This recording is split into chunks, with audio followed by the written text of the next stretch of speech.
So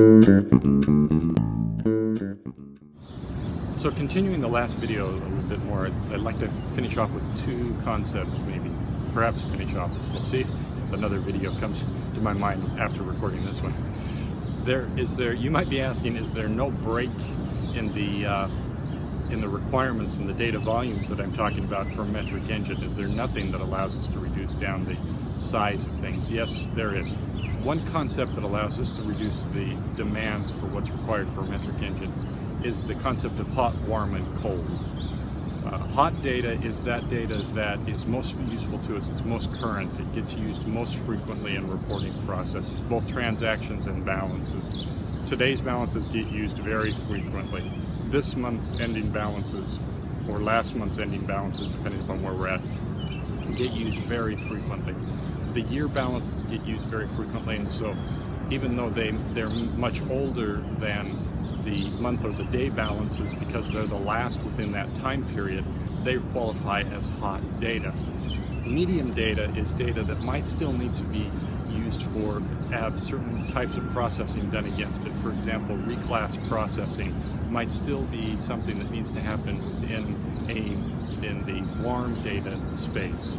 Warm data is things that still is updated in some way, can be adjusted, it has some historical perspective, but it doesn't have to go through the daily grind and the daily update cycle for all the processes, all the temporal events I talked about just a minute ago. The last piece of it is the cold data. Cold data has no update cycle to it at all. It's going to be very beneficial for analytical purposes, but rarely gets used in current reporting processes. So the cold data then has none of these temporal event processes that happen against them, and also is used less frequently in the reporting processes. So stratifying our data in this way helps us to manage the volumes involved. Now let me add one more comment here. Lest you think that I'm talking about such a radical new world that it's just unfathomable. Think for a moment that our compute capacity is adequate today to produce every report that's required.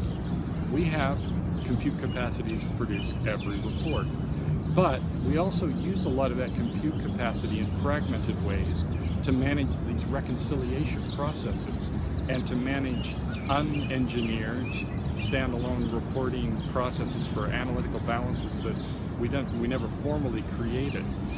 So there's a great deal of our compute capacity that I think is not put to use in efficient manners. I think that it's possible to re-engineer our reporting environments with the existing compute capacity dedicated to them around the concepts of a metric engine and produce all of the reports that are required today, plus new reports at a small fraction incremental cost, because now we've reorganized the hosting processes and the balance files we're maintaining. That process doesn't require a large investment in new compute technology, but it does require better efficiency and better reorganization of our existing compute processes.